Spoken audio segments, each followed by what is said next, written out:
United States of America, and to the republic for which it stands, one nation, under God, indivisible, with liberty and justice for all.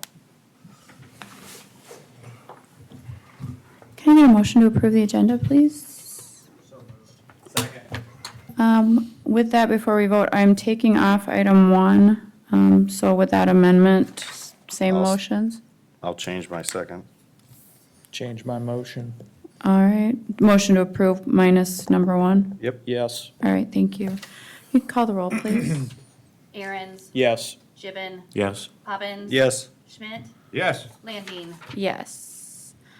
Move on to consent agenda. Can I get a motion to approve the consent? So moved, Madam Chair. Is there a Second. second? All right, any public input on the consent agenda? All right, will you call the roll, please? Aaron's, Yes. Gibbon, Yes. Poppins. Yes. Schmidt, Yes. Landine. Yes. All right, moving on to regular business. We've got a presentation from CCOG. I have no idea.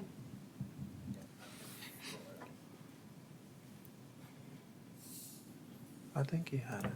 Yeah. There we go.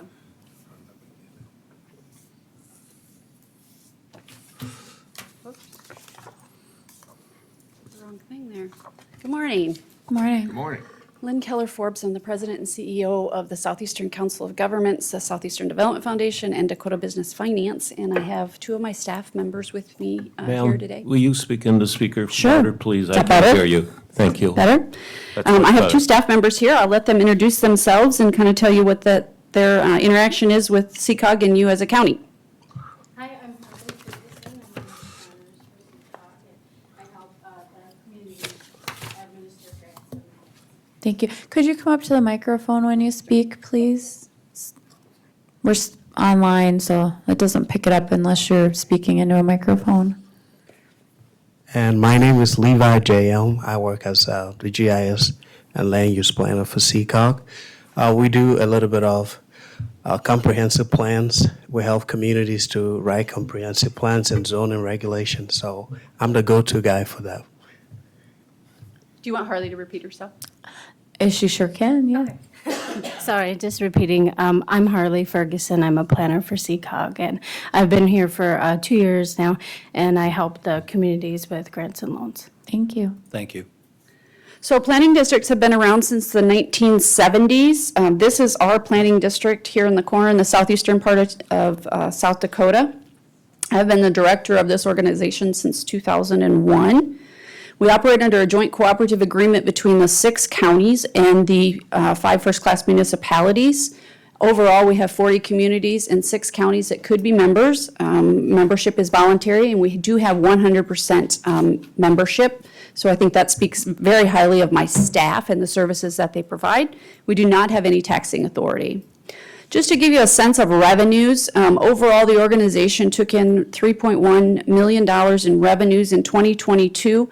67% of that came from contracting out services to the Southeastern Development Foundation and also to Dakota Business Finance. Approximately 10% of that came from dues, which is a combination of all those members. The way the structure has set up is that first-class municipalities pay a majority of those dues. They probably use our services the least, followed by counties, and then our second and third-class municipalities pay the least but probably use our services the most. So we took in about $300,000 in dues in 2022. So when you pay your dues to CCOG, and primarily would be more of your cities, then they would work with, in Lincoln County, they would call Harley and they would say, I have a water project or a wastewater project, and she would help them put the funding together for that. And that would all be included under their dues. Once that funding is secured, they can contract with us if they want us to administer that, and so we would do all the draws for them, so kind of cradle to grave until that project is actually done. As you know, COVID had a big impact on all of us, and in 2022, this organization secured $330 million for our members in the form of grants and loans. And we'll talk a little bit more about that and how does that relate to the dues. So We talked earlier about $300,000 approximately in dues that were paid, secured $330 million, so it was over $1,000 in ROI for every dollar invested in the organization. In Lincoln County, you were a big winner in that you had $96 million of that $330,000 went to cities and you in Lincoln County as a county. Overall, in Lincoln County, all the cities and the county together paid $41,000 in dues for the $96 million. That's about $2,318 for ROI. We went back a few years to 2018 just to give you a sense of some of the things we've been up to for the last 5 years. The big award in 2018 was a grant that we helped secure for T for that 106 project of $8.3 million. In 2019, we helped secure 3 different loans, low-interest loans for the amount of $2.1 million. In 2020, we had 5 awards, $1.7 million in grant, $8 million in loan for $9.7 total. 2021, you can see this is where COVID starts flowing in. That increased up to $15 million. In 2022, there's the $96 million and how that broke down. Between grants, about $44 million of that came in the form of grants, and $52 million came in the form of low-interest loans. In 2023, what we've secured so far this year is about $11 million. A large part of that was the water tower in Harrisburg for a low-interest loan, 15 in Canton for a capital improvement plan, and then we've got some other pending awards that are out there. So Harley is really, really busy. And then just overall, we kind of did a breakdown per community of what the ROI was on that. And if you see, Hudson appears to be kind of the biggest winner out of all the communities in Lincoln County. As Levi mentioned, as a part of your dues, we'll also do land use regulations for you, your comprehensive plan, we'll do zoning ordinances, and we will do your GIS maps as part of those municipal ordinances, subdivision ordinances. This just gives you kind of a brief overview of some of the comprehensive planning things that we have done in Lincoln County in the last 5 years. And it's broken down by zoning and municipal ordinances. And there's a lot of them. So that just gives you kind of the sense of what we've been working on. And then I'll just kind of fast forward to where are we recently.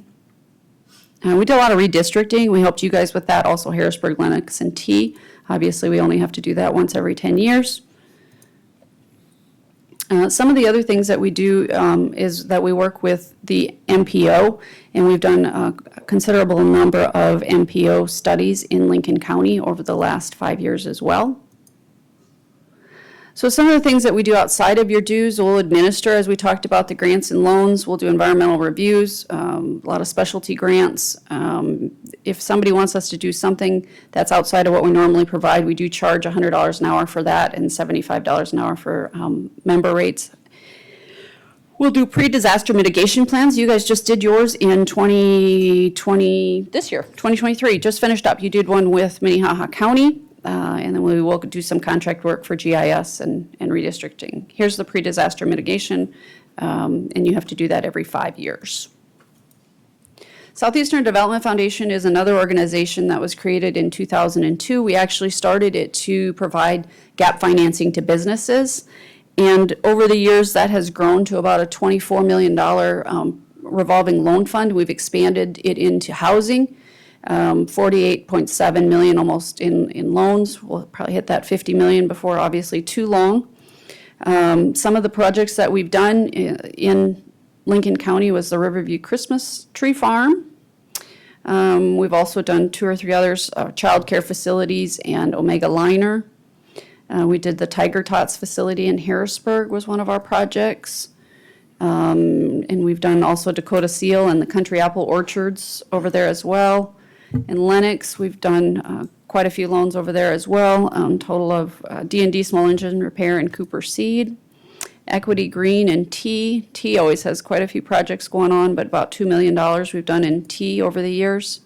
In Worthing, VNL Manufacturing, about $346,000 between that and Agile Manufacturing as well. In Benson's Lawn is in Sioux Falls. Obviously in Sioux Falls you have a lot of different projects. We've done about $841,000 in various projects in Sioux Falls in Lincoln County through the years. Talk a little bit about affordable housing. Jim Schmidt kind of has a love for housing and has kind of drugged me into the same venue. For years, we've sold the governor's house on behalf of South Dakota Housing, a little bit different footprint. We sell it in not only our 6 counties, but also 5 counties north of us. As you know, those are built in Springfield by prisoners, and then people can buy them, move them on site. Unfortunately, due to COVID and a few other things, now if you wanted to order a governor's house today, they would tell you it wouldn't be ready for about 3 years is what the wait time is. In the last 10 years, we've qualified 10 people from Lincoln County for a governor's house, and 2 of these individuals actually purchased a governor's house and placed them in Lincoln County.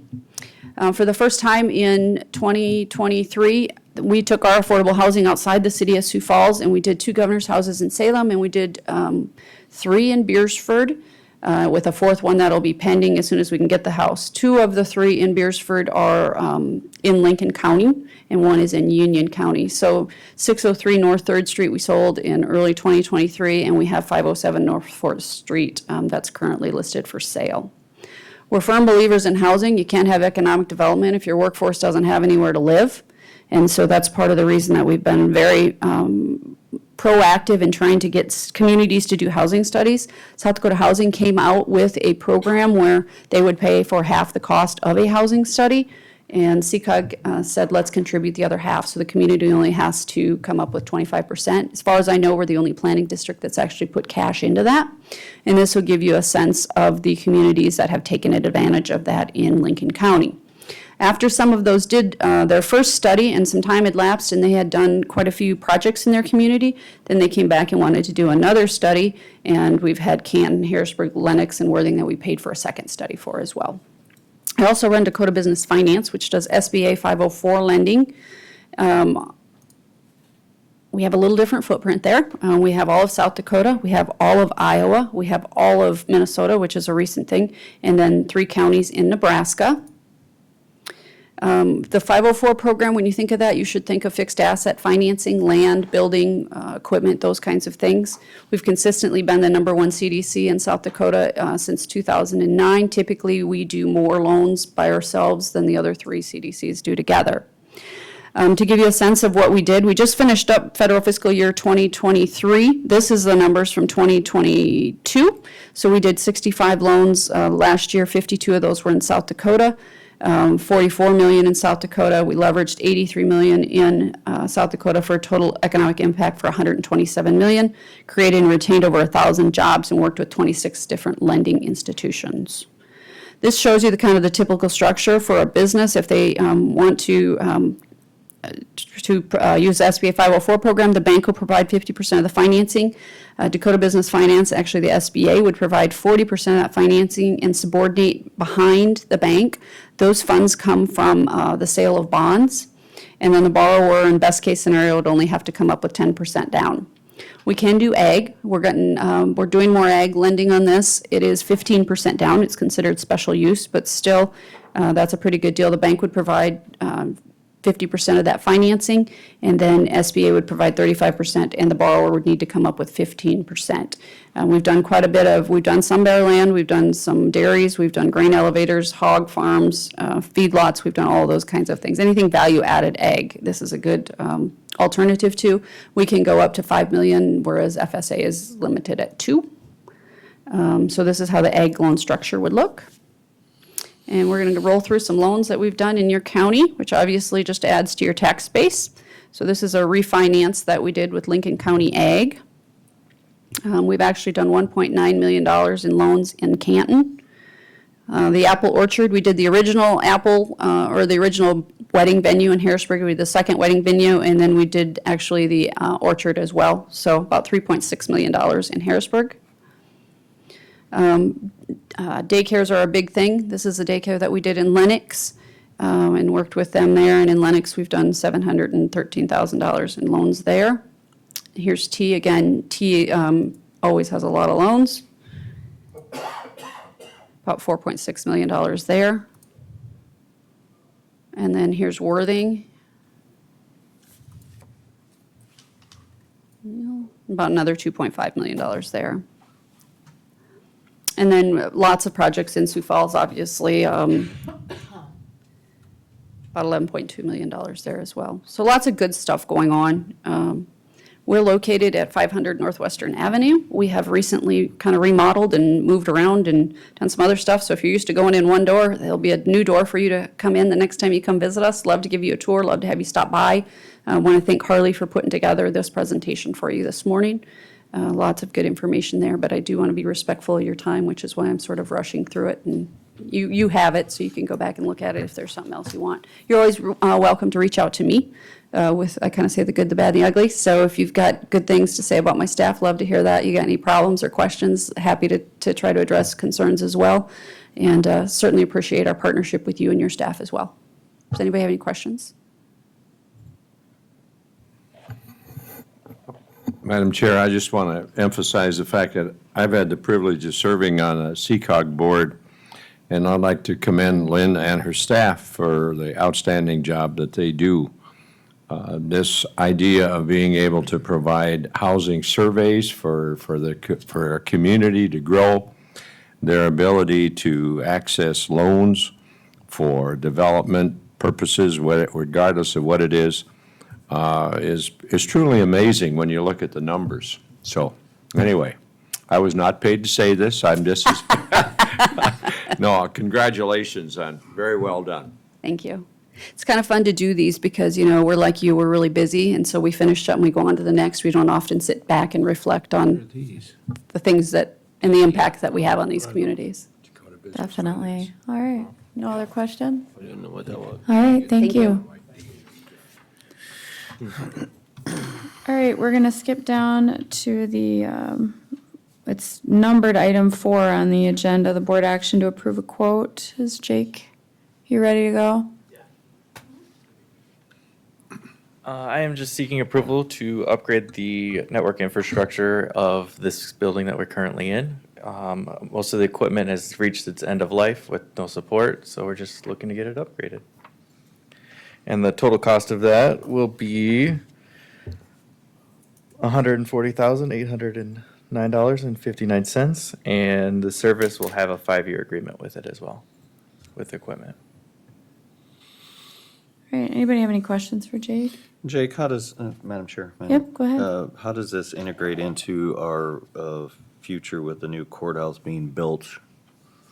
All of the products can be moved over there, but the project that I have currently here only covers the administration side This of. is strictly administration, nothing, that's, Correct. thank you for that clarification. Yep.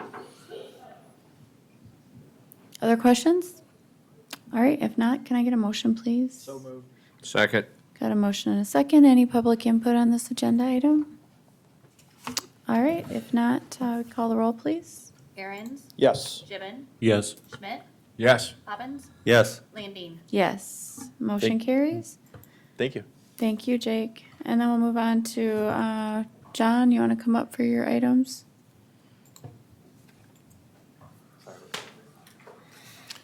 Good morning, Commissioners. John Rombo, Building Superintendent.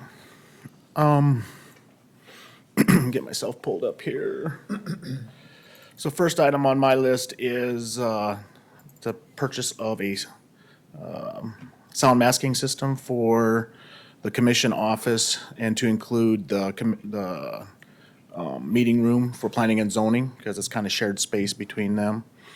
And they have a shared wall, and there's definitely sound penetration that comes through that wall. Again, let me find where I'm at here. John, this is only for the second floor? Correct. This is just second floor, just involving those 3 spaces right now. I originally reached out to them to do all the planning and zoning to include GIS, so basically that corner of second floor. And that came back a little over $11,000. So when Steve and I met about it, we decided to downgrade it to just include those 3 offices. Another reason I was looking at doing this is because at the time we were talking about utilizing the Carla's old office as a judge's chambers. And we knew there'd be probably some sound penetration issues there for privacy. But since that has not taken place yet, we're not putting that in part of this project. This design, we buy the control system and then it's just a matter of adding components to it to spread out wherever we need to on that floor. It has the ability, honestly, to probably cover everything, including state's attorneys. But obviously, we're not doing that right now because that space isn't needed just yet until we know what we're doing with it after the new build. John, this is basically like a white noise machine, right? Is that Correct. what it is? Kind of, Correct. yeah. So it, so this is the quote, I'll back up and then I'll show you where that covers here. So the quote is for $6,433.14. And, oh, dang it. I'm not sure how I'm gonna get back out of their deal here. I don't know how to get out of the CCOG thing back into my, oh, here we go.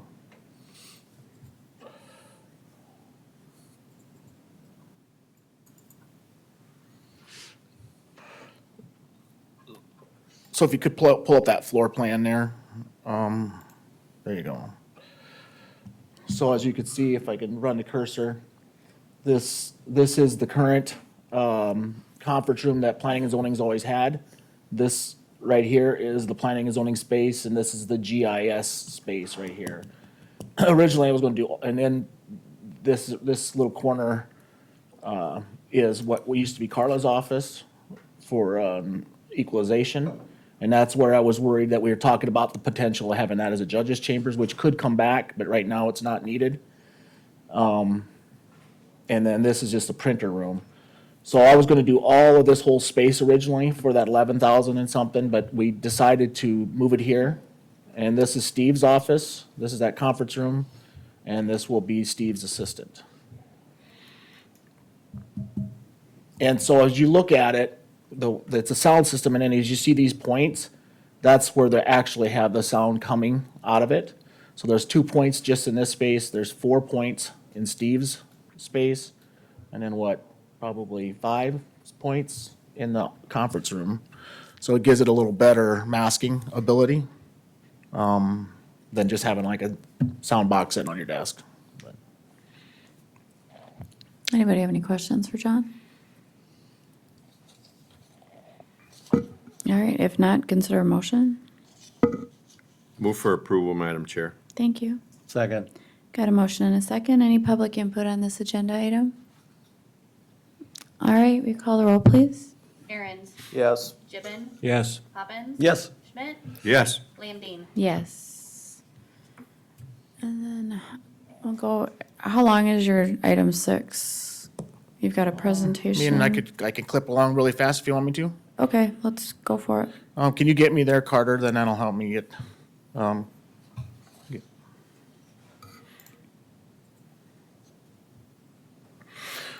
So anyway, as part of when I came before to talk about water utilities for the 4-H grounds, I didn't do a very good job of presenting what the future holds for us and what our needs are. So I want to do a quick, just put it out there and I guess help sell it to you. So unlocking the potential of future 4-H grounds. So currently, the uses, we're limited to have access to what water we do have on site. We know that we brought South Lincoln County Rural Water to a point of distribution, like for the future of the fairgrounds part of it, not just the event center. But we do still need to install the water lines to service what ag buildings are existing and what's currently being built today, because they're adding buildings, building today.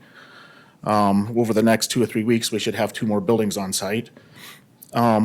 And then I wanted to point out that these improvements will reduce liability and efficiencies. So the one thing you just don't want to do anymore is you don't want to have garden hoses running over the grounds to function and to water animals and everything. So we're trying to put these faucets in the ideal locations where you have the least amount of garden hoses running around.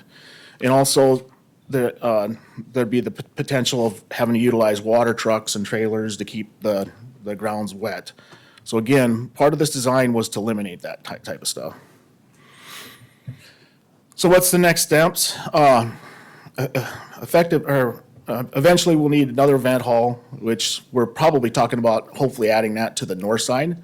This is all, of course, a dream. You know, we see potential of what we could do out there for raising revenues, and we think an addition to the event hall and all that will happen. So will that be out there in the 4-H grounds area or out to the north of the site? That's what the future has a hold in future discussions. But, our existing site plan for the fairgrounds should be sufficient for moving forward with the water services project, with minimal updates. So we, as presented before, it's somewhere between $30,000 and $40,000 to add water to the new buildings that are being built right now. We're basically seeking your guys' support for soliciting and request for proposal to carry out this project. So rather than just go get 3 bids, I want to go do an RFP for it this time. So getting back to, so this is just the fairground side of the building. So if you, to the north of this is the parking lot and then the event building. And I apologize, I've been trying to get my hands on a overall site with this drawing onto it, but I've been struggling to get that done. So if you look at this, the existing show ring is in the middle. And currently today, they're building the sheep area. And then as of a week or 2 from now, they'll be building the birds and rabbits area, so that'd be the chickens there. So now, these are titled this because it's for what the 4-H people are titling it. But remember, once these buildings are built, we can utilize them for other things. And that is the hope. So then, as the future comes, we will build the cattle area and also the hog area. But then we know that we have the existing horse arena. And then what we will need in between eventually is the future bathhouse. So- John, if I can interrupt you, since we have this, can we go back to that map that had, there we go. Can you indicate exactly what the RFP is going to be based on that map? Is it all the blue lines? All the blue lines, yes. All the blue lines. Correct. Okay. Thank you, John. Approximately, how many feet is that then? I'd have to go back to the plans, but I think it was 1,500 or something, I don't remember. And at the end of each line for now will be a water hydrant, or will they just be Correct. capped? There'll be a No, water there'll be a hydrant. water hydrant, a farm hydrant. Okay. Thank you, John. So I was trying to put together what we're doing outside of just 4-H stuff. Of course, some of these pictures might be 4-H pictures, but we do know that there's been 4 barrel racing events out there this summer. That's at the horse arena. This is not 4-H events. It's created more interest in the horse arena, and we're getting lots of phone calls. We've had phone calls about people wanting to do rodeos, but we've got to add some utilities to get to there. So what would we need for water control there is we need water for dust control and hydrating the horses. So, as we all know, Achievement Days is held out there. And of course, there's water needed for bathing and hydrating the animals for that. So then, even though these are 4-H shirts, there's the Eastern Regional Dog Championships that's held out there. And it was the first time it was ever held in Lenox this last year. And of course, water is needed for bathing and hydrating the dogs as well. So then we have the 4th of July tractor pull. It was the second annual event that's hosted by the 4-H families. And there has been interest in doing additional tractor pulls out there outside of that one event. And so that it has the potential of become a regular event out there, or at least an event that's more than once a year. Hey, John, if I can interrupt you again.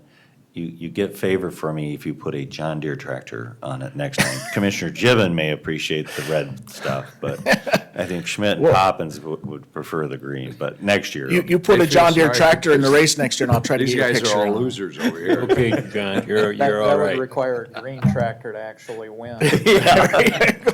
Yeah, the Sweeters, I know, they're pretty fond of the red and do very well. I Thank think you. orange should be the one. Yeah, there we go. We'll put a neutral color on there. These are pictures from our fairgrounds, correct, John? Correct. Okay, just double checking.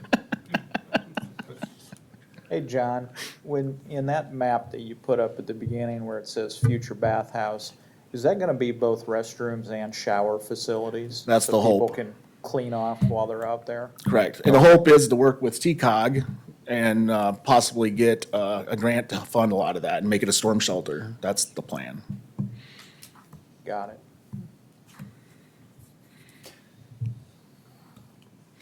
So then we have the East River Rabbit Breeders Association. So there's 2 shows per year, and again, this is not 4-H shows. Right now that we've held them up there in the event center, but we could move it out to the show ring. We just need to have the facilities to do it out there. Obviously, we need water and for hydrating the rabbits. So then, another thing that we could use for all these buildings would be, as we've getting lots of interest in people wanting to do auctions because they all know that it used to be a very popular auction site. So again, this picture is taken in the current event building, but as we expand our buildings in the grounds, then we would start utilizing some of those other buildings for those events as well. And of course, we could use the wash rack areas to wash the equipment because that's heavily needed for the site. So one of the events that's gotten huge is the Lennox Sunderstrom FFA event. I don't know the actual numbers, but a few thousand kids roll through there for this event. They've been just in the event hall, but they would like to utilize more of the buildings on site for more of this event because they're kind of spread out all over the county right now for this event. Of course, water would be needed again for hydrating animals with that there too. So then Lennox Booster Club holds its stuff out there, and of course we have weddings, graduations, birthdays. South Dakota Farmers Union Day Camp is all held in the event center. So possibilities for the future of the ground. So I guess I look at it as the sky's the limit. We just got to build it to where we can grow into it. So what could we utilize these areas for? We could have flea markets out there, we could have horse shows, we could have rodeo events, junior open stock show events, youth day camps. Maybe someday we could have public camping, auctions, vendor fairs, festivals. You know, the environment I came from, it would be neat that if this fairgrounds could grow to the point where we could have our own rib fest or some kind of event like that out there. And obviously, the emergency shelter for disaster relief would be a big add to these grounds.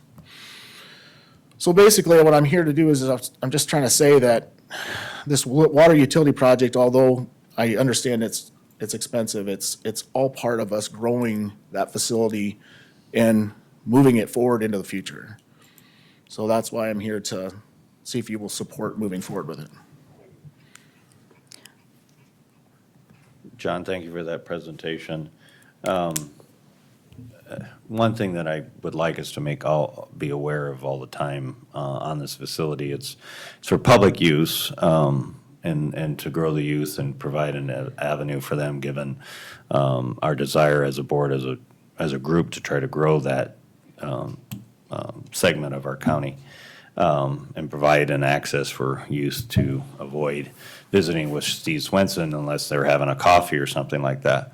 So I applaud the commission, as I applaud you and everyone else, the 4-H leaders, for working diligently on this site. But the one thing I want to avoid is competing, as we look at the future, competing with avenues from the private sector that wedding venues and things like that, I think should be done as much as possible. Conflict of dates or something like that, I can see definitely it being an advantage to being able to have an alternative. I know it ran into a couple circumstances with the facility that is getting built that didn't get built in time. But I do not want to compete with the private sector for things that they can do. Auctions, obviously anything with livestock, those are perfect venues out there for that facility, and I want us to enhance that. There had been some conversations of possibly, gun range and things like that. Again, if that works, great, because we don't have something in the private sector that meets that. But I do not want to, and I want to go on the record that I'm not in favor of competing against private sector businesses. So, thank you. Yeah, I understand. John, do you know what revenues are brought in to offset the expense out there? I do not know the revenue numbers much off the top of my head. Wendy's here, she could tell you what the 4-H people have brought in as a cost share to this project by, the fundraising they've done with adding the buildings, but that's the only numbers I could present. Sherry, I don't want to put you on the spot, but where do the revenues go and how are all these expenses offset if they are? So I looked at it this morning, and the revenue so far this year for renting the building is like just under $5,000. Last year, we rented it out for about 10. So that revenue is going to the general fund. So is there just a flat fee out there to rent? I believe that's how it works. There's been some high school graduation receptions in the past too as well. What do we charge for those type of facilities? Our rental agreement is based on how long they want to use the facility. So that is, the commission updated our agreement just at the beginning of 2023. So for a full day to use that side of the building is like $350. So it's a pretty low rate, I believe. So it depends on what you want. Yeah, I mean, as far as this growth, I mean, it needs to be able to sustain itself. I mean, I can see you want to put water all these places, and I get it, and I'm a 4-H fan, and I don't have a per se objection to it, other than I'd like somebody to be able to quantify return on investment for doing this, if we do it in the future. And maybe there's grant money, maybe the grant money includes those water lines, I don't know the answer to that. I just think it needs to be quantified before we go spending a bunch of money, because you're gonna have all those people out there with all that water. I'm assuming we're paying for the water, so I think the fee structure is gonna need to be looked at again, for events that are held out there, if we end up doing this. So I guess Madam that's where Chair. I'm at on it. Go ahead.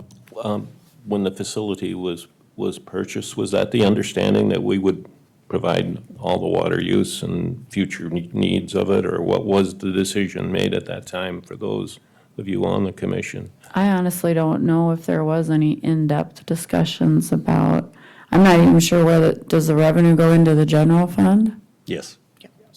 Okay. We had, well, just if you get worried, we had an existing fairgrounds, we had water and we paid for that as well. So I don't know that we're departing from any major thing. I have a question, Wendy. When is the next fundraiser for the 4-H fund? Because knowing how Commissioner Gibbon likes to bid on things, I want to start saving now. So when is the next fundraiser? Sure. So the foundation has a vendor and craft fair in the 4-H building on November 4th. And then they will do a concession at the East River Rabbit Breeders Association show, which will be mid-November. And then they have chosen the date for the spring event, which will be March 23rd. So you've got a few months to save. But I will note that the foundation, so far to date, on the buildings that have been put up, have spent $314,000 on it'll be 4 buildings once we get past the rabbit and poultry barn put up.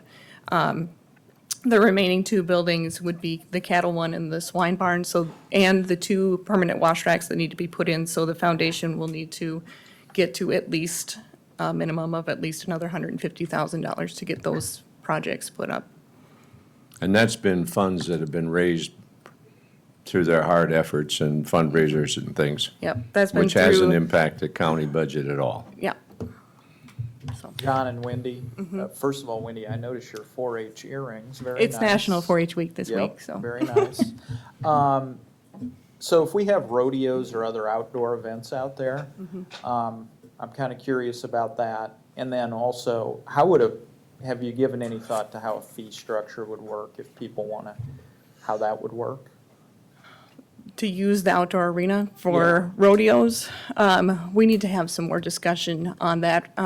Right now, we just charge them the rental fee that's in the agreement to use the horse arena for a full day, regardless of if they use it for the morning or something like that. So we just charge them for a whole day.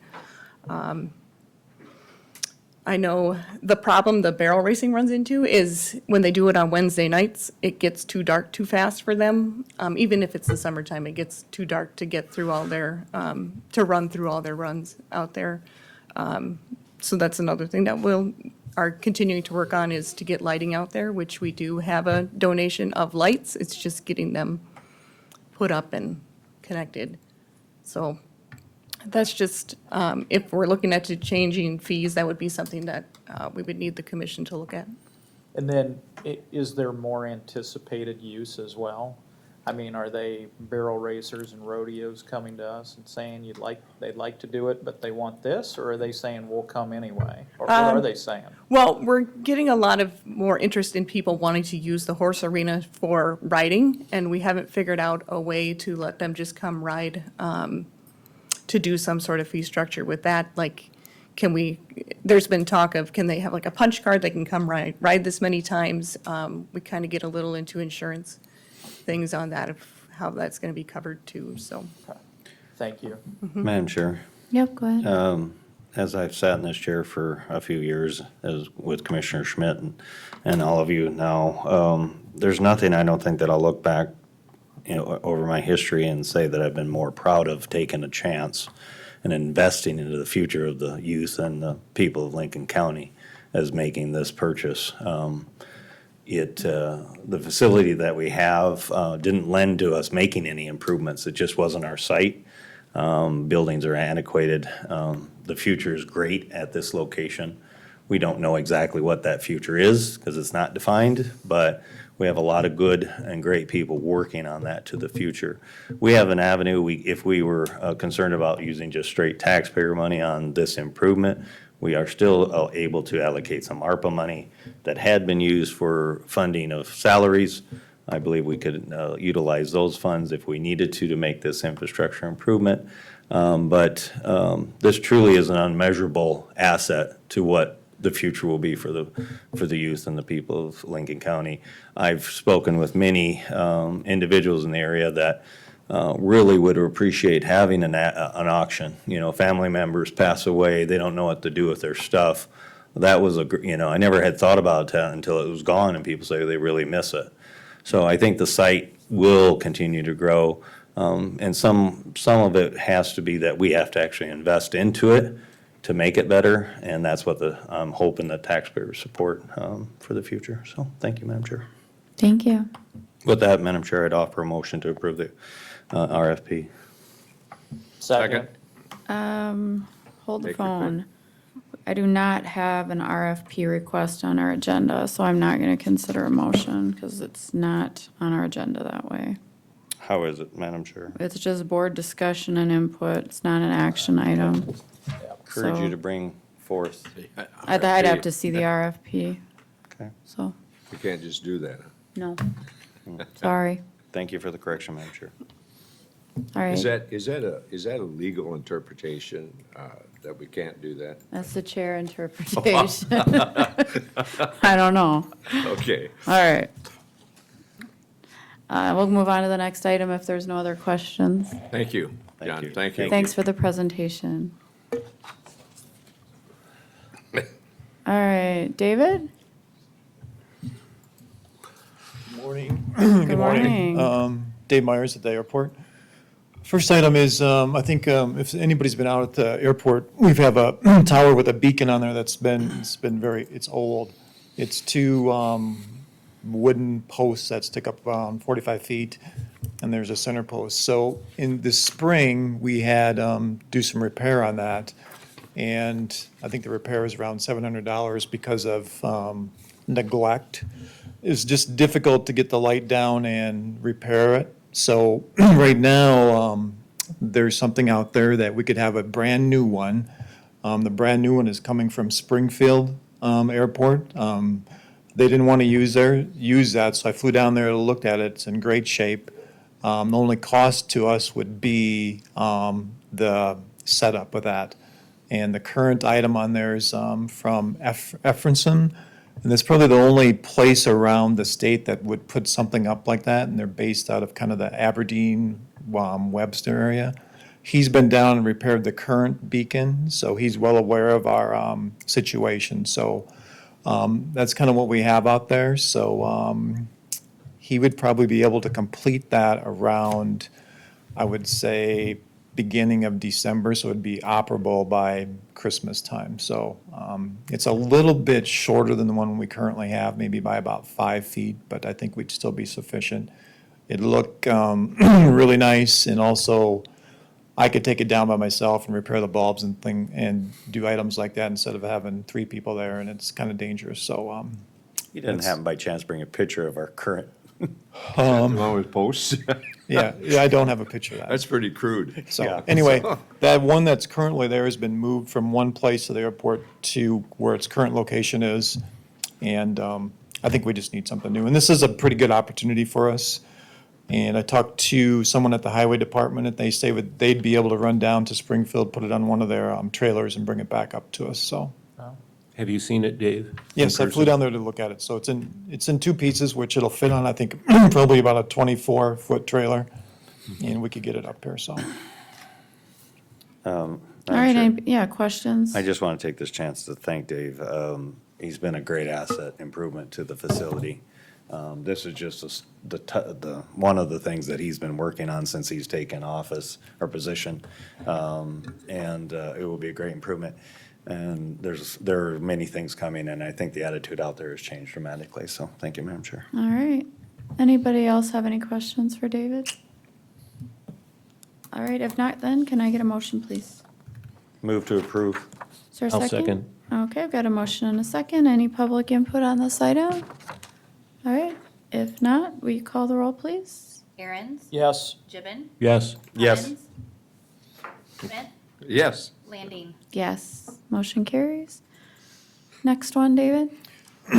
We started a project on the north ramp, was in need of some attention. So there's been some major activity out there since the first week in June, and it's just about to end here in probably about another, I would say 7 to 10 days. The paving's going to start next Monday, so our north ramp will be completed. And it's just going to be a great addition to the airport. I believe the markings and the tie downs will probably happen the 18th or 19th of October.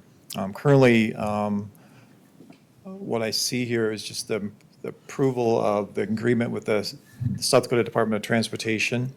I believe it's just a payment. So if you just run through all that items there, that's kind of what the gist of it. But just the project out there we're just a little bit behind because of testing and density testing and water testing, and the rain held them up about maybe 10 days. So like I said, we're just about ready to be done with that and turn it back over to the hangar owners and also the current FBO there. So, And what's the county share, David? the county share, I believe it's 5%. I think the county stepped up to the plate, and this is what I was told before I started, is that FAA regulates that they would only go up to a certain distance close to the FBO and also the hangar that the county owns. But the county pitched in, I think, close to $80,000 to make it a little bit closer. And so, All right, other questions for David? All right, if not, then can I get a motion, please? Also move, Madam Chair. Second. I've got a motion and a second. Any public input on this agenda item? All right, if not, we call the roll, please. Aaron's, Yes. Gibbon, Yes. Poppins. Yes. Schmidt, Yes. Landine. Yes, motion carries. Next item? Item 9 is, it's the BIL for airport improvements and so forth. It's a grant that we can apply for further development of the south ramp, and as we look forward to improving our airport out there. The FAA has like $1 billion every year that they allocate for airport improvements and items like that. So I was told that we threw our name in the hat last year, and we came second place to Rapid City, did some huge improvements to the airport. So I think this year we'd have an opportunity to maybe latch on to some of that money to improve our airport and also the north ramp and expansion of the airport. And Helms and Associates is part of this, applying for the grant. We just don't know how much we would receive, but I think it's viable that we'd apply for the grant and just use it where we see fit. So. All right, you've heard that request. Anybody have any questions about that for David? All Move right. to approve. Second. Got a motion and a second. Any public input on this agenda item? All right, if not, will you call the roll, please? Aaron's, Yes. Gibbon, Yes. Poppins. Yes. Schmidt, Yes. Landine. Yes. All right, last one. The final step is the asphalt paving at the airport, and like, that's going to start on Monday. And to do that, there has to be testing with that asphalt.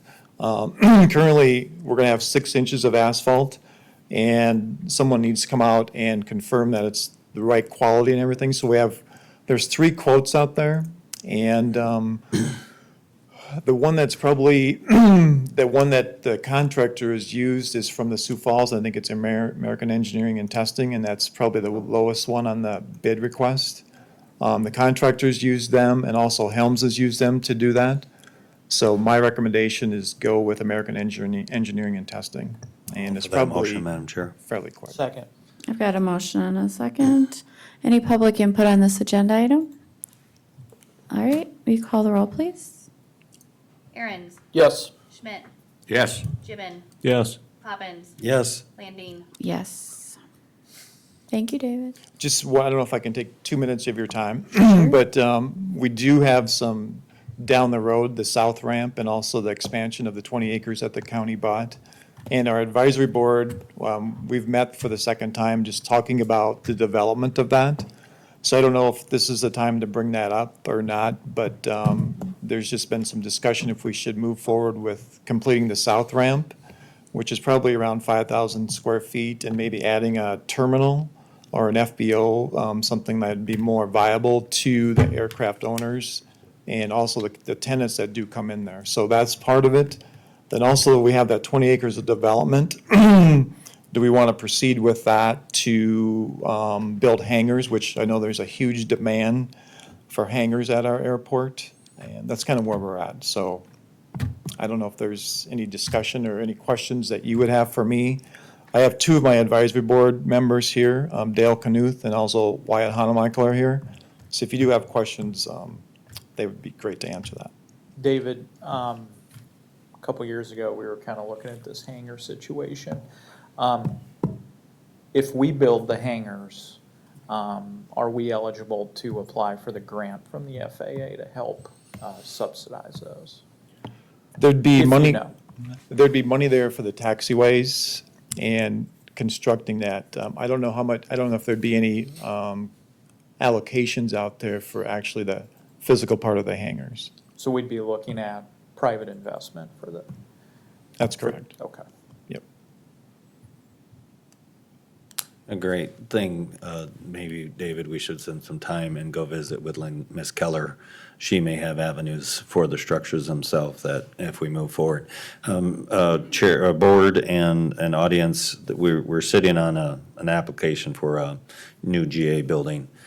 We have 2 in my mind, and as we've discussed, David, if we acquire the grant and can move forward, we kind of go in one direction. If we don't acquire the grant, and we probably go in a different direction. So we're kind of sitting at a tipping point as which way we go as to how we spend the money that we do get from FAA, as well as the taxpayers' money. So we're hopeful that we keep our fingers crossed to get the new GA structure grant. The point is, David, how are we coming on getting the FAA to recognize how many aircraft we actually do have out there? They do, the state knows how many aircraft we have out there. So the more aircraft out there, the more funding we receive. So they do have those numbers. I think before June, they had something on their, what they had there is around 63 aircraft. But as I went through, there's probably around 90 aircraft housed at that airport, so. And have you got any clearer message as to what, I know it'll be additional funding, but what that additional funding may be? It's close to 100K. So it's pretty significant. It's significant. Again, but- another aspect that has improved out there, having an actual accurate number of the aircraft out there, so. Is there any movement on an IFR rating? Or is that dead, or where are we at on that? There's a lot of, I don't know where to start with that, but IFR stands for Instrument Flight Regulations, flying into the airport on instruments. So there's been a lot of discussion since I've started, and right now our holdup is with the Sioux Falls Control Tower. They believe there's just so much traffic they have coming into their airport that it'd be hard to deconflict with aircraft coming into our airport at T. I've reached out to the tower several times, but there hasn't been any message back and forth, so. All right, thank you, David. We're going to move on to the next item. Steve, do you have time? We got 5 minutes before our hearing. Madam Chair, Yeah, go there ahead. was no public input for number 6. Did I forget? I'll circle back. We're not taking action, but I'll circle back and we'll get some public input on that. That's no problem. I spaced it off.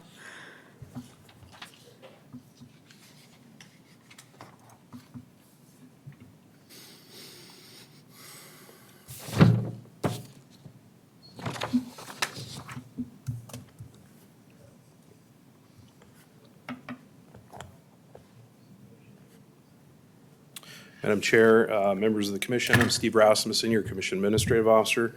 Back in late August, we received notice from the city of Canton concerning the prior 4-H grounds. There's buildings that were still on the property that per contract are owned by the county. They put us on notice that they would like those removed. So per the agreement, we are putting together an RFP to remove the buildings that are indicated by an X on this slide. And we have two additional buildings in the county that are owned by the county that we would like to have eliminated. And so for efficiency, we're going to include the old jail across the street, as well as a residential structure right along the taxiway at the airport. So all three of these sites would be included in the RFP. And again, there should be some cost efficiencies in being able to have one particular outfit remove all the structures. All right, anybody have questions for Steve? If not, can I get a motion, please? So moved. Is there a second? Second. Got a motion and a second. Any public input on this agenda item? All right, if not, can you call the roll, please? Aaron's, Yes. Gibbon, Yes. Poppins. Yes. Schmidt, Yes. Landine. Yes. I am going to circle back because apparently I forgot to get public input on our agenda item 6. So if anybody wants to come up and speak to that, now would be the time to do so. And my apologies for forgetting. Betty Otten, 46787 273rd Street in T. It was said that the revenue last year was $10,000, and so far this year, they've collected $5,000. Well, what was the offset for the expenses? What were the expenses that were paid this year, and what were they the year before? So when you had talked about, you know, where does the offset come in? That's what I'm concerned with, because I'm concerned is why are we paying, and I understand the youth, but if we're paying all this stuff to keep youth, what is Lincoln County paying for Boy Scouts or Girl Scouts or the other thing that could keep youth out of trouble? Why are we so focused on the 4-H? And I understand, Mr. Poppins, I understand all of the excitement about this, but to me, it's a rabbit hole. It's taken away expenses that could be used someplace else. And so the bottom line was my question, too, is this property going to be self-sustaining? So do we know what the revenue or what the expenses were for the last couple of years? Could that be brought through as well? Thank you. Thank you. Anybody else want to speak on that agenda item? All right, then I'm going to circle back. We're just in time for a public hearing. We got about a minute to wait. Unless, Sherry, you have an answer to that question, but you probably don't as you sit there. Okay. Could we get an answer? I think we can probably get it figured out. Yeah, go ask her. Go talk to her after the meeting. So every month, there is on the agenda, I do the financial statements. So every month you see the expenditures on there. I mean, how far do you want to break it down? Under the 4-H, under the 4-H buildings, because the 4-H is its own item, and then the egg buildings is another item.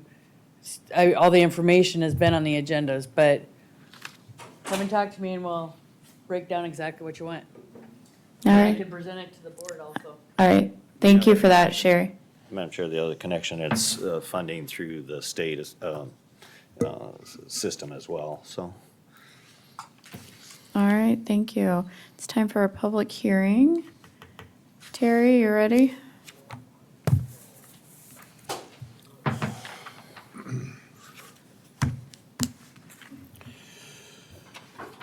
Good morning, Commissioners. I am here today to present the 24 to 28 Highway and Bridge Improvement Plan. I have, it was on the agenda packet, but I printed out copies. I had them set before you this morning. Feel free to peruse through those at your leisure. So what I'll do is I got a PowerPoint here, and I'll go through this project by project for each year.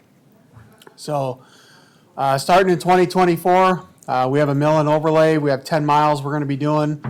And again, that's the dotted line up there. It's going to be County Road 111, County Road 110, and County Road 117. So basically all up north, kind of north of T, west of Harrisburg, and then a 2-mile stretch of 117 up there. The next project we have is microsurfacing. We'll be doing about 15 miles, and that's going to be the solid orange up there. Again, that's on County Road 106. We'll be doing County Road 106, and then we have about 1.5 miles on County Road 123, which is Cliff Avenue. And then we also have 4 miles of County Road 110 east of Harrisburg. Next project is going to be the really light tan mark further down south, about the middle of the page. We'll be doing a full depth reclamation for 7 miles there. Once we have that done, then we will pave it ourselves with our own forces.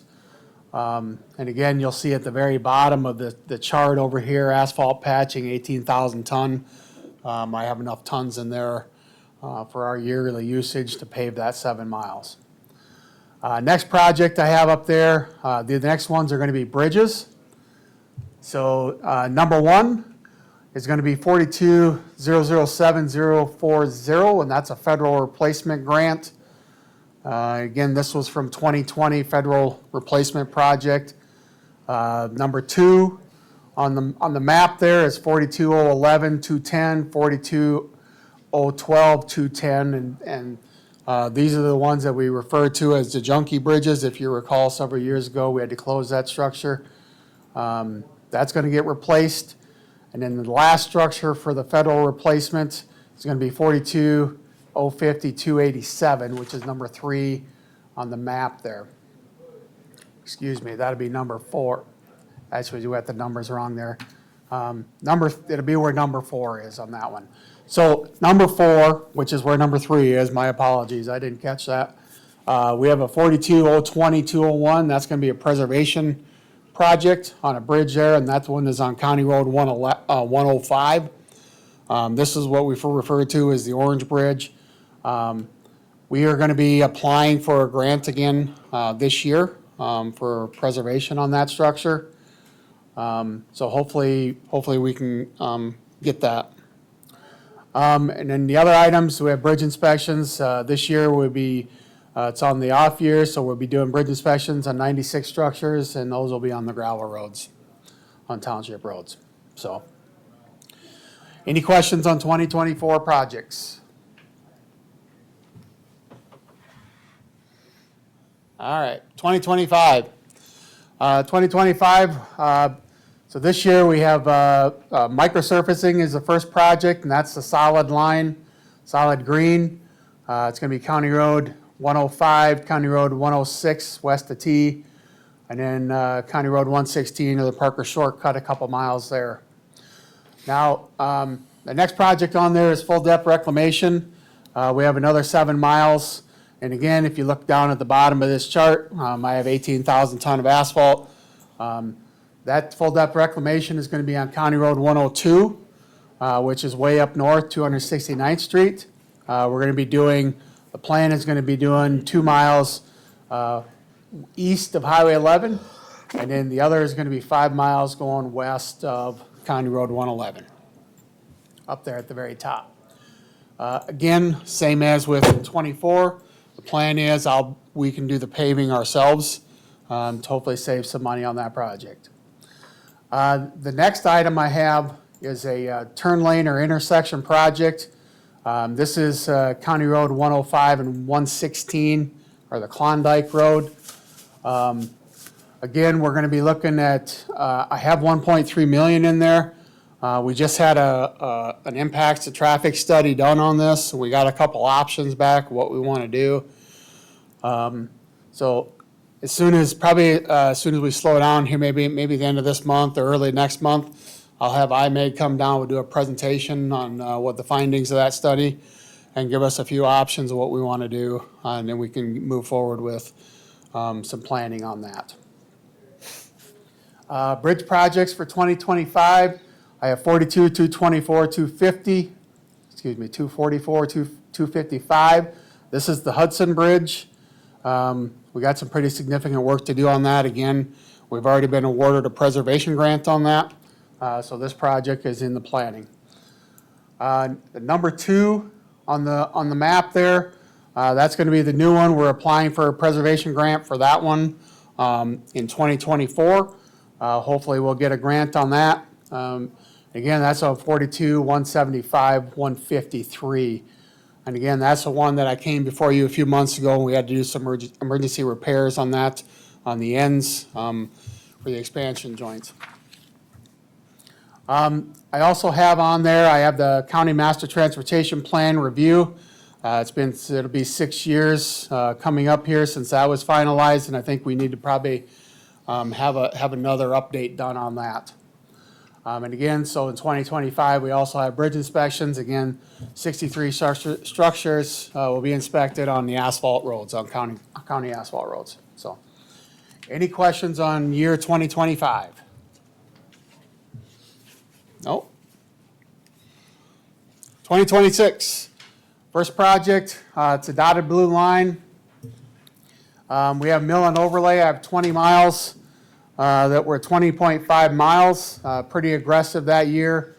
Again, this is going to be on County Road 124, just south of Lenox. There's 2 miles, and then through Worthing, from the interstate over to State Highway 115. And then we'll be doing County Road 117 from Highway 18 going south down to Beersford.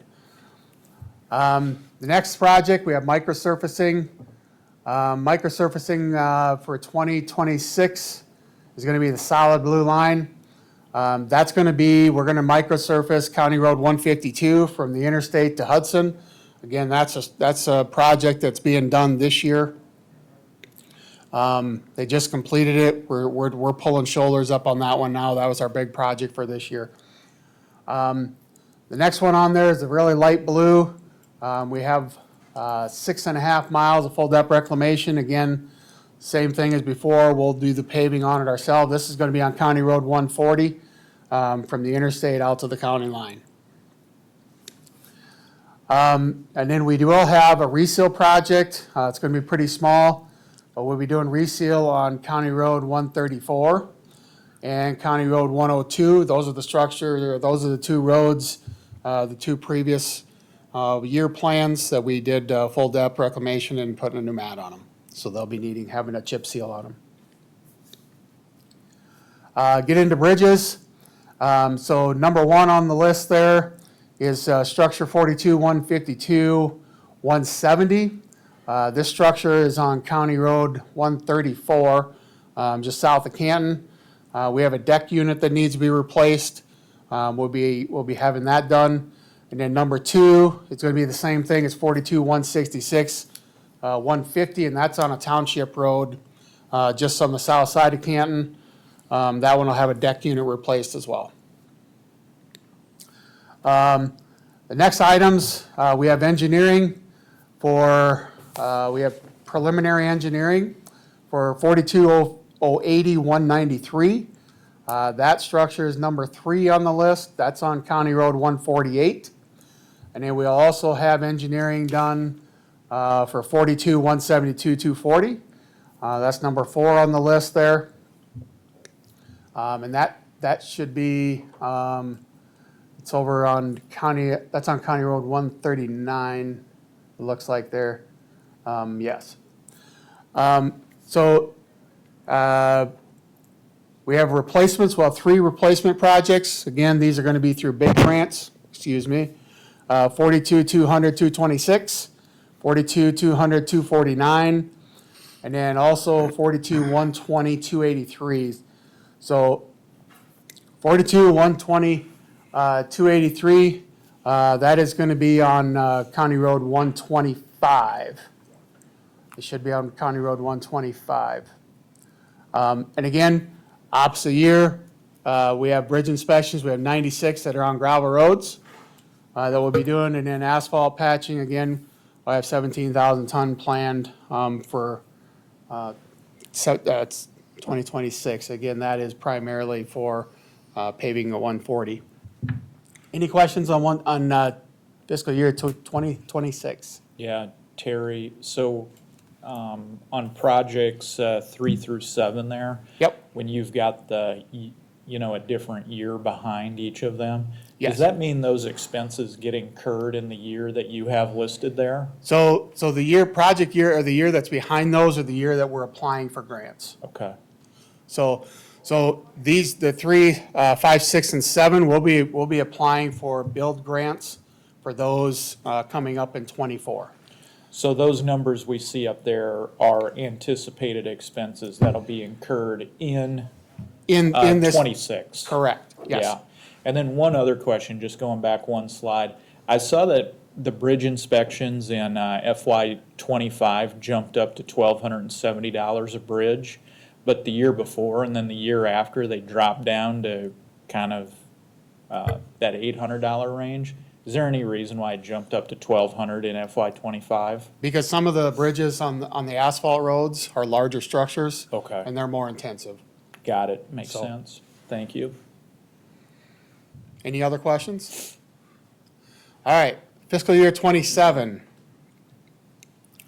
All right, so in 2027, again, I have one road project that we have planned, and that's for County Road 143, or the ethanol plant road down south that we've been working on trying to get some, where we are in the process of, we do have a grant application in for a safety grant, which we'll hopefully we'll get that done, and we can apply for one of the federal funding to maybe get some funding for this project.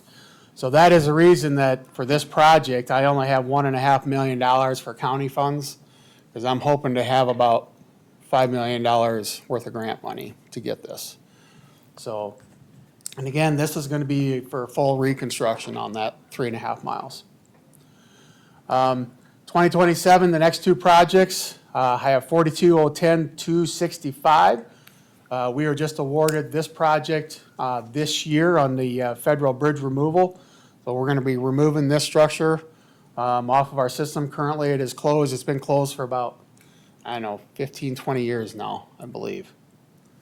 The next structure is 42-120-158. This one is going to be a federal replacement.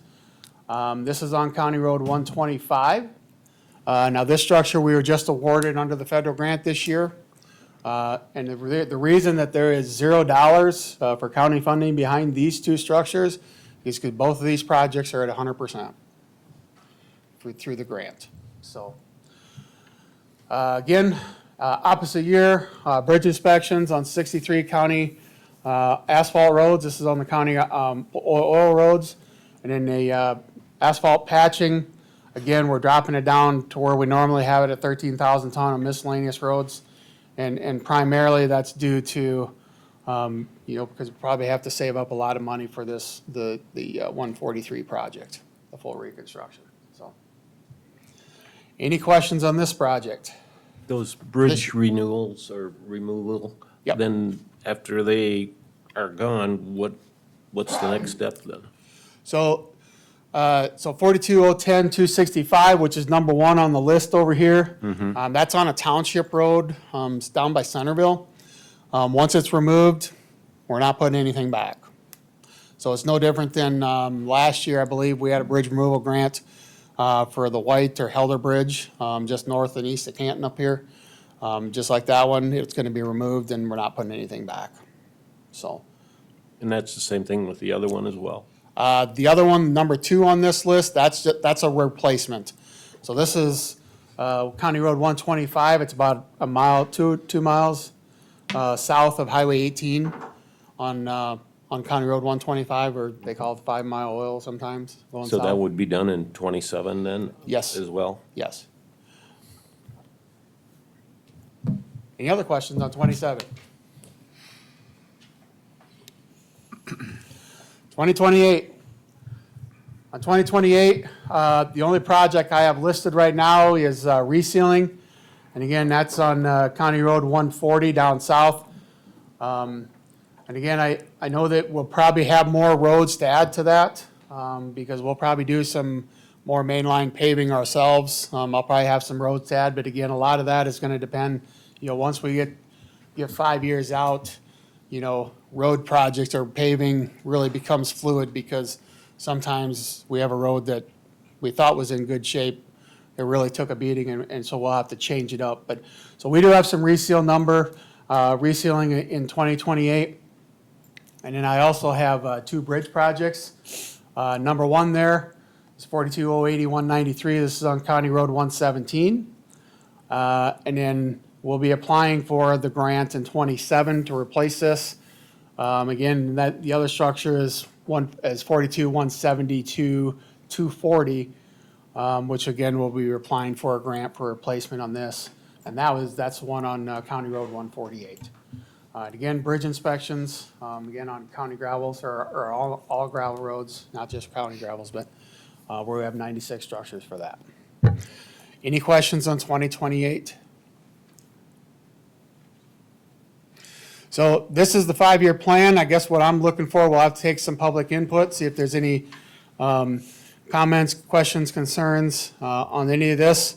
But I would look for, once they're complete, I would look for a motion to approve this and have the chair sign this, because we need to get this off to the state next week, so. All right, thank you. Is there any public input on this item? On the highway and bridge. If you want to speak, you can come up to the microphone. Name and address. And please state your name and address. Tim Burns, up there in 27063 Sycamore. And supervisor for Springdale Township. And we have Southeastern between Harrisburg and Sioux Falls. And the residents of Springdale Township are maintaining that road. And it's a through street or a through road.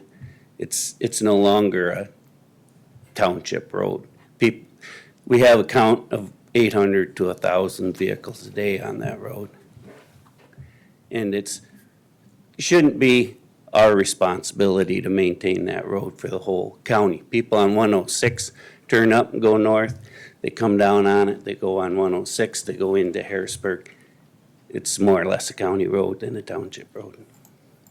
I'd like to get it on some type of change of responsibility on that road.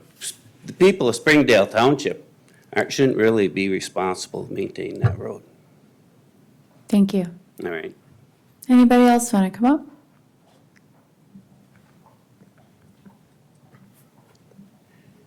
All right, if not, can I get a motion to authorize certification of the 5-year plan? So moved, Madam Chair, on the 5-year plan. Got a motion? Can I have a second? Second. Yep, second. I've got a motion by Schmidt, second by Poppins. Any discussion amongst the commission? All right. Any other public comment? All right, will you call the roll, please? Aaron's, Yes. Gibbon, Yes. Poppins. Yes. Schmidt, Yes. Landine. Yes, that motion carries. Do we need an executive session? Well, hold the phone. I'm going to forget public comment. Now's time for public comment. Anybody from the public want to come up and speak to any items that are not on the agenda? Okay, if not, any commissioner reports? Yeah, Madam Chair, thank you. Yep, go ahead. I want to thank Tim for coming to the meeting today. I know Springdale Township has expressed their concerns about Southeastern as well as a few of those other roads. And like many of those roads extending out of Sioux Falls, they're very busy. And they're probably not township roads anymore, even though technically, according to the law, it says the township should take care of them. I don't think townships are equipped in this day and age to be able to deal with the kind of growth they see coming out of Sioux Falls. So appreciate Tim's comments and coming here and making a statement about it. It's gravel highway. Been on it. I just want to tell you, I think you guys have done an amazingly good job of maintaining that road with the heavy traffic that it's on. What can you say? What can you say? You know, traffic in Sioux Falls is crazy enough, but I mean, that thing has been pegged, and it's amazing how well you've done. Yeah, we spend a lot of money on it, which really, that's money from outside people. We're spending their money. Yeah. Not that road, really. Just so it's on record. Any other commissioner reports? Madam Chair, I did go out to the airport yesterday. There's a lot of construction going on. It's really moving as far as what's happening out there. So real positive things here. And I know that within this next week, there's going to be a lot more done if they stay to schedule and the weather cooperates. So it's good to see that.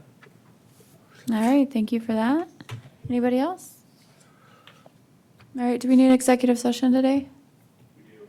All right, need a motion to go into executive session under SDCL 125-2, sub 1, sub 3, and sub 4. So moved. Thank you. Is there a second? Second. Okay. Will you call the roll, please? Aaron's, Yes. Gibbon, Yes. Poppins. Yes. Schmidt, Yes. Landine. Yes. Anybody want a break? Yes, I'll take. Okay. Why don't we we'll take an 8-minute break, be back at 10. Do I have a second? Second. Will the clerk call the roll, please? I'm assuming we're good.